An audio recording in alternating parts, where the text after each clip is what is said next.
Hello, viewers! Welcome to Timeless Tale Stories. We share fairy tales from cultures all around the world, and we post new stories every day. Hello, and welcome to Timeless Tales, a place where old Kazakh wisdom meets warm, gentle storytelling. Tonight's tale takes us across the wide-open Kazakh steppe, where the sky feels endless, the wind carries the scent of wildflowers, and even a small act of kindness can ripple through an entire village. On a bright day long ago, Aldar Kose was walking alone through the open land. He was the kind of folk hero people still smile about when his name is mentioned, a clever traveller with a quick mind, a warm heart, and a playful way of teaching lessons without hurting anyone. In Kazakh stories, Aldar is not a king and not a warrior. He is usually dressed simply because his power is not gold or strength, but wit. He wore a worn but clean chapan, a long traditional robe, the fabric softened by years of travel. A modest embroidered trim ran along the edges, the kind that shows care, not wealth. Around his waist was a wide leather belt, slightly creased, holding a small cloth pouch tied with a string. On his head sat a simple takia, a skull cap neatly placed, and his face carried the familiar look of a trickster, who means well, bright, watchful eyes, a thin mustache, and a small goatee that moved when he smiled. In one hand he held a smooth wooden walking stick, not for fighting, but for steady steps and playful gestures when he told stories. The world around him looked like a painting. The blue sky stretched wide like a dome, with soft clouds drifting slowly like white felt. The grass was a mix of fresh green and sun gold, bending in gentle waves as the wind passed. Here and there, small steppe flowers, purple, white, and yellow, sparkled like scattered beads. In the distance, low hills softened into the horizon, and the sunlight made everything glow with a clean, cheerful warmth. Aldar Kose walked at an easy pace, letting his thoughts drift like the clouds. He would take a step, pause, tap the ground lightly with his stick, and glance around as if the steppe itself might whisper a new idea. Sometimes he hummed quietly, sometimes he smiled to himself, as if remembering a joke he hadn't yet told. Then he heard something that changed the rhythm of the day. Children's laughter. It came from near a small spring, a clear stream of water bubbling from between stones, running over pebbles with a bright, musical sound. The water was so clean, it reflected the sky, and the edges of the spring were lined with soft grass and tiny flowers that leaned toward the moisture. A few smooth rocks formed a natural sitting spot, and nearby, a small willow tree dipped its thin branches as if listening. A group of children were playing there, running in a loose circle, stopping to point at butterflies and tossing little flat stones into the water to watch the ripples expand. Their clothing was simple village wear, light shirts, loose trousers, and small caps, practical and comfortable for a warm day. Their cheeks were rosy from running, their hair messy from the wind, and their voices rose and fell like birds in a tree. Among them was the smallest child, a girl named Akshakar. The name sounded bright and gentle, like fresh snow in sunlight. She was lively and fearless in the way little children can be, her laughter quick and clear, her eyes shining with curiosity. She wore a light dress with a simple pattern, and her hair was tied back neatly. But already a few strands had escaped and fluttered around her face.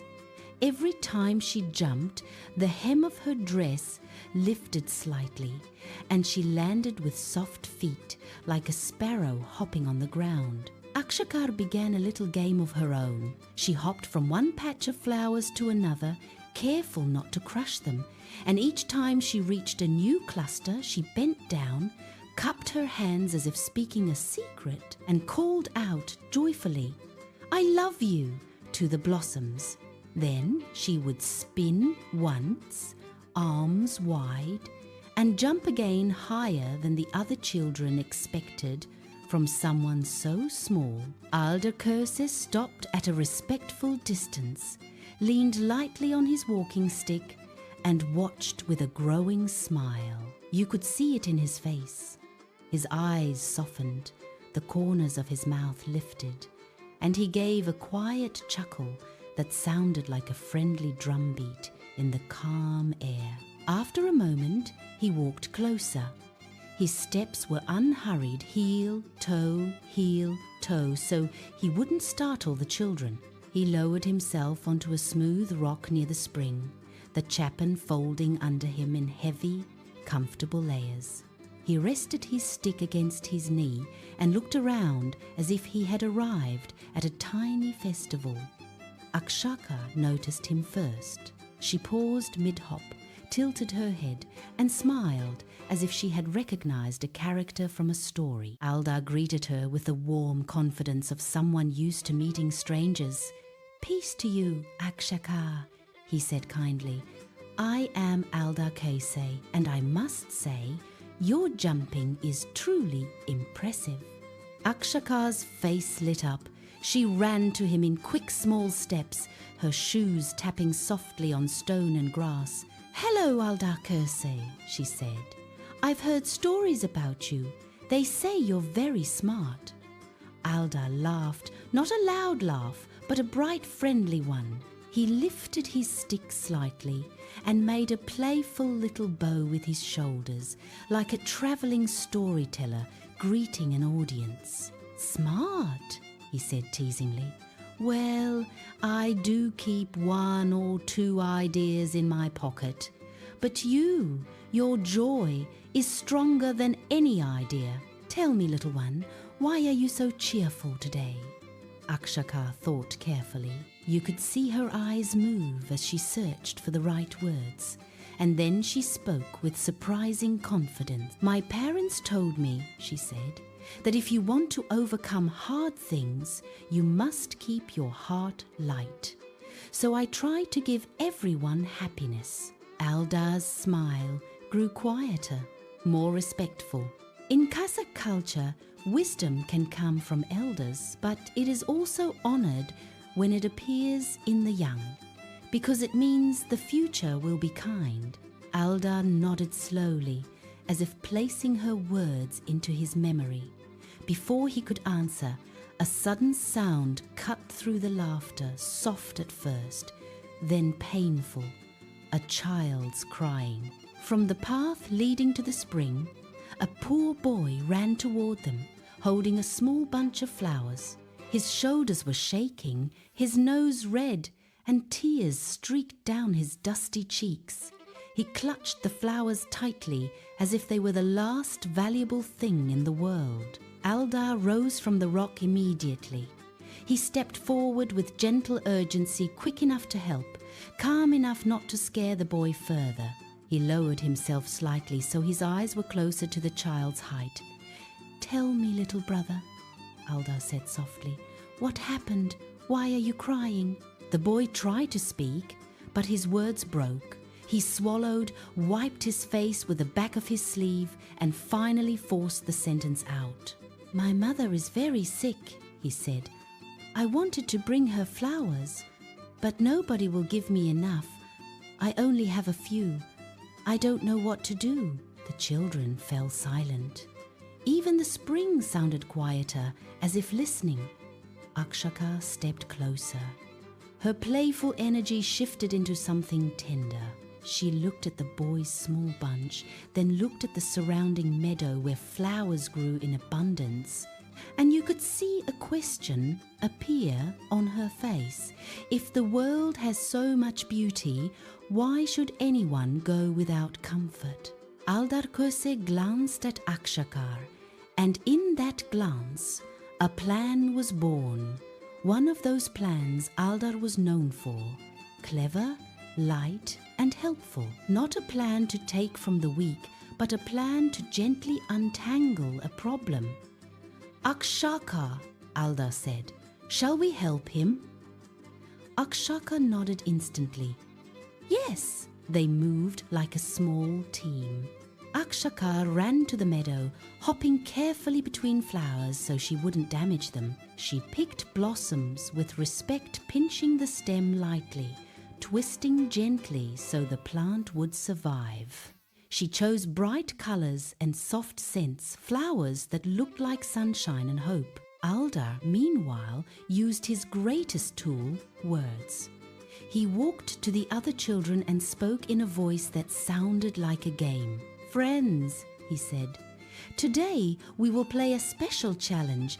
Each of you will find one flower, just one, and bring it with your best smile. But there is a secret. The flower must be the one you would give to someone you love. The children blinked, curious.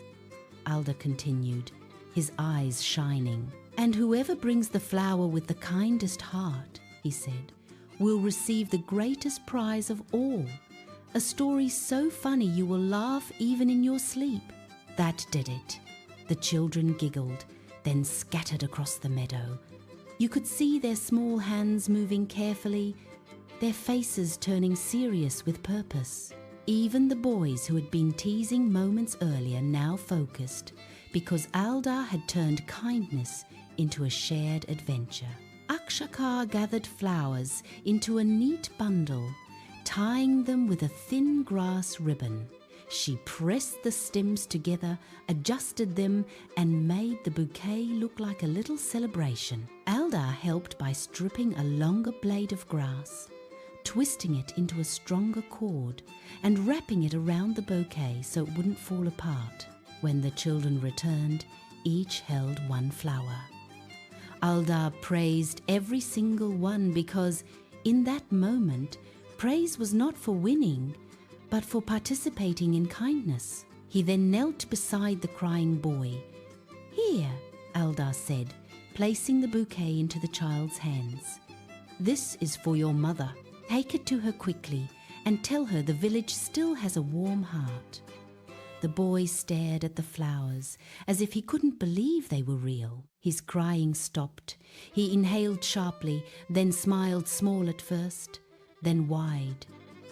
Thank you, he whispered. He turned and ran back down the path, holding the bouquet carefully with both hands so not a single flower would bend.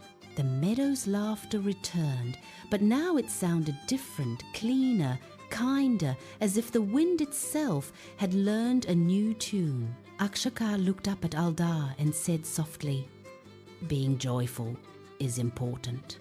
Aldar nodded. Yes, but joy becomes powerful when it helps someone else. A laugh can be a light. A kind act can be a bridge. The sun drifted lower, turning the sky warmer. The spring kept singing over the stones. The children began playing again, but now their game included helping each other, offering hands when someone slipped, sharing small snacks, and smiling without competing. That day, Aldar Kose did what he always did in the best Kazakh tales. He used cleverness not to harm, but to heal. And Akshakar proved that wisdom can live inside a small heart, shining bright enough to guide others. And this is the lesson the steppe still carries on the wind. A cheerful spirit is precious, but a cheerful spirit joined with kindness becomes a true treasure. When we share joy, we multiply it. When we help someone in need, we make the whole world softer. Thank you for listening to Timeless Tales. If this story brought you warmth, keep that warmth with you and share it where you can. Until next time, may your heart stay light, your mind stay wise, and your kindness stay strong. The end